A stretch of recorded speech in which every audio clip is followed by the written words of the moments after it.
Hello guys, welcome to K2 cracked.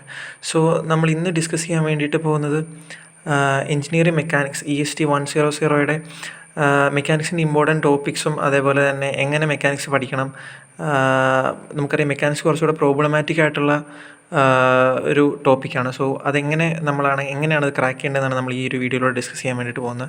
So guys, വീഡിയോയിലേക്ക് പോകുന്നതിന് മുന്നേ ഞാനൊരു ഇമ്പോർട്ടൻറ്റ് നോട്ട്സ് ആൻഡ് ടോപ്പിക്സ് കിട്ടുന്ന ഒരു വെബ്സൈറ്റിൻ്റെ ലിങ്ക് ഡിസ്ക്രിപ്ഷനിൽ കൊടുത്തേക്കാം. സോ ചെക്കൗട്ട് ചെയ്യാൻ വേണ്ടിയിട്ട് ചെക്കൗട്ട് ചെയ്യാൻ മറക്കരുത്. സോ നമ്മൾ പോവുകയാണെന്നുണ്ടെങ്കിൽ മെക്കാനിക്സിൽ നമ്മൾ ആദ്യം തന്നെ നോക്കേണ്ടത്, മിക്കവാറും നമ്മൾ കാണുന്ന ഒരു രീതി എന്ന് പറഞ്ഞാൽ മൊഡ്യൂൾ 1, മൊഡ്യൂൾ 2, മൊഡ്യൂൾ 3 പഠിക്കാൻ നോക്കിയിട്ട് സ്റ്റക്കായിട്ട് നിൽക്കുന്ന ഒരു സംഭവമാണ് കണ്ടുവരുന്നത്. സോ നമ്മൾ ആദ്യം തന്നെ നോക്കേണ്ടത് മൊഡ്യൂൾ 5ഉം മൊഡ്യൂൾ 4ഉം ആണ്. ബിക്കോസ് അവിടെ നമുക്ക് വളരെ ബേസിക്കലായിട്ടുള്ള ഇക്വേഷൻസ് അതേപോലെ ഡയറക്റ്റ് ഇക്വേഷൻ അപ്ലൈ ചെയ്ത് സോൾവ് ചെയ്യുന്ന പ്രോബ്ലംസ് ആണുള്ളത്.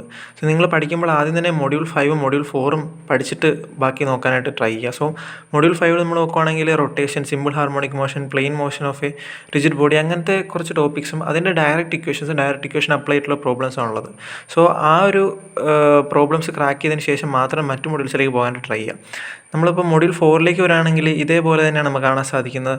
അതായത് മൊഡ്യൂൾ 4ലും ഉള്ളത് ബേസിക്, അതുപോലെ kinematics, D'Alembert's principle, work energy equations, sliding surface problems, projectile motion, equations of motion, ഇതുപോലത്തെ ടോപ്പിക്സാണ് വരുന്നത്. ഇത് ബേസിക്കലി നമ്മൾ പറയുകയാണെങ്കിൽ +2 നമ്മൾ കീമിനൊക്കെ വേണ്ടി പഠിച്ചിട്ടുണ്ടാകുന്ന ടോപ്പിക്സാണ്. സോ നമ്മൾ നേരത്തെ പണ്ട് നമ്മൾ കണ്ടിട്ടുള്ള അതേ ടോപ്പിക്സാണ്. പക്ഷേ ഈ ടോപ്പിക്സൊക്കെ ഡയറക്റ്റ് ഇക്വേഷൻ അപ്ലൈ ചെയ്ത് പ്രോബ്ലംസ് സോൾവ് ചെയ്യുന്നതാണ്. സോ ഈ ഒരു ടോപ്പിക്സ് നമുക്ക് ഈസി ആയിട്ട് ക്രാക്ക് ചെയ്യാവുന്നതാണ്. അധികം നമ്മൾ കൂടുതലായിട്ടിരുന്ന് ഇൻറ്റഗ്രേഷനോ അങ്ങനെ പ്രൂഫോ അങ്ങനത്തെ സംഭവങ്ങളൊന്നുമല്ല. പക്ഷേ ബേസിക് ഡയറക്റ്റ് ഇക്വേഷൻ ഫോർമുല പഠിക്കുക, പ്രോബ്ലം ചെയ്യുക, ആ ഒരു സ്കീമേ ഇവിടെ വരുന്നുള്ളൂ. സോ മൊഡ്യൂൾ 4ഉം മൊഡ്യൂൾ 5ഉം അങ്ങനത്തെ ഒരു ടൈപ്പാണ്. സോ അത് ആദ്യം തന്നെ പഠിച്ചെടുക്കാനായിട്ട് ട്രൈ ചെയ്യുക. നന്നായിട്ടൊരു ഏതെങ്കിലും ഒരു യൂട്യൂബ് വീഡിയോ കണ്ട് നന്നായിട്ട് അതങ്ങ് സോൾവ് ചെയ്യുകയാണെങ്കിൽ നമുക്ക് ഈസി ആയിട്ട് ക്രാക്ക് ചെയ്യാനായിട്ട് സാധിക്കുന്നതായിരിക്കും.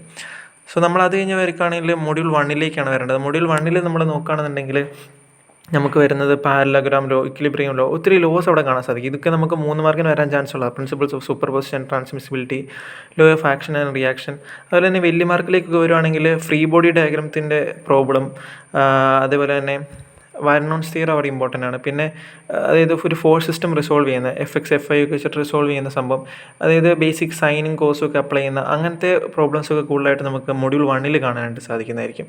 സോ മൊഡ്യൂൾ 1 നമുക്ക് ഈ ഒരു ടോപ്പിക്സൊക്കെ നോക്കിക്കഴിഞ്ഞാൽ മൊഡ്യൂൾ 1 നമുക്ക് ക്രാക്ക് ചെയ്യാൻ പറ്റുന്നതായിരിക്കും. സോ അത് കഴിഞ്ഞ് നമ്മൾ നോക്കുകയാണെന്നുണ്ടെങ്കിൽ നമുക്ക് മൊഡ്യൂൾ 2ൽ നമുക്ക് കാണാൻ സാധിക്കും ഫ്രിക്ഷൻ. മൊഡ്യൂൾ 2 മൊത്തം തന്നെ ഫ്രിക്ഷനെ പറ്റിയിട്ടാണ് പറയണത്. സോ ഫ്രിക്ഷൻ കുറച്ചും കൂടെ കുറച്ചുകൂടെ ഹാർഡാണ്. സോ മൊഡ്യൂൾ 1 പഠിച്ചതിന് ശേഷം മാത്രമേ മൊഡ്യൂൾ 2 നോക്കിയാൽ മതിയായിരിക്കും. So friction of connected bodies, ladder friction problem, wedge friction problem, beam problems, ഇതൊക്കെയാണ് അതിനകത്ത് പ്രധാനപ്പെട്ടതായിട്ട് വരുന്നത്. അപ്പോൾ ഫ്രിക്ഷനെ പറ്റി പറയുകയാണെങ്കിൽ നമ്മൾ ഒരു ലേൺ വിത്ത് ജോസി വൈദ്യൻ എന്ന് പറഞ്ഞൊരു ചാനലുണ്ട്. സോ അവിടെ നമുക്ക് പ്രധാനപ്പെട്ട ഫ്രിക്ഷൻ്റെ പ്രോബ്ലംസ് എല്ലാം സോൾവ് ഔട്ട് ചെയ്തിട്ടുണ്ട്. സോ അത് നമ്മൾ ക്ലിയർ ആയിട്ട് കണ്ടു കഴിഞ്ഞാൽ, ഒന്ന് മനസ്സിരുത്തി അത് കണ്ടു കഴിഞ്ഞാൽ നമുക്ക് ഫ്രിക്ഷൻ ഈസി ആയിട്ട് ക്രാക്ക് ചെയ്യാവുന്നേ ഉള്ളൂ.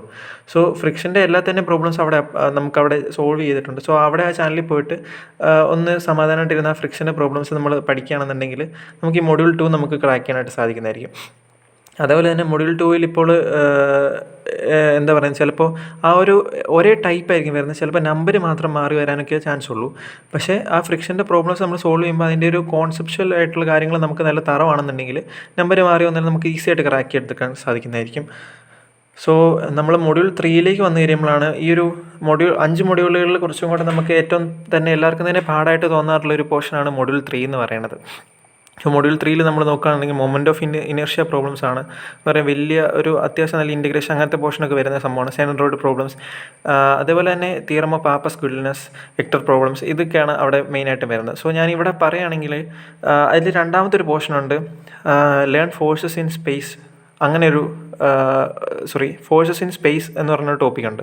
സോ ആ ഒരു ടോപ്പിക്ക് നമ്മൾ പഠിക്കുന്നുണ്ടെങ്കിൽ അതിൻ്റെ പ്രോബ്ലംസൊക്കെ ക്രാക്ക് ചെയ്യുന്നുണ്ടെങ്കിൽ നമുക്കൊരു ആ ഒരു മൊഡ്യൂളിൽ തന്നെ 2 സെക്ഷൻ ആയിരിക്കും. ഒന്ന് സെൻട്രോയിഡും അല്ലെങ്കിൽ മൊമെൻ്റ് ഓഫ് ഇനർഷ്യ ആ ഒരു പോർഷനും, അതേപോലെ തന്നെ ഈ ഒരു ഫോഴ്സസ് ഇൻ സ്പേസ് എന്ന് പറഞ്ഞ ടോപ്പിക്ക്. സോ ഈ രണ്ടിൽ ഏതെങ്കിലും ഒരു ടോപ്പിക്ക് നമ്മൾ പഠിച്ചിട്ടുണ്ടെങ്കിൽ നമുക്ക് എങ്ങനെയായാലും 14 മാർക്സ് നമുക്ക് ക്രാക്ക് ചെയ്യാനായിട്ട് സാധിക്കുന്നതായിരിക്കും.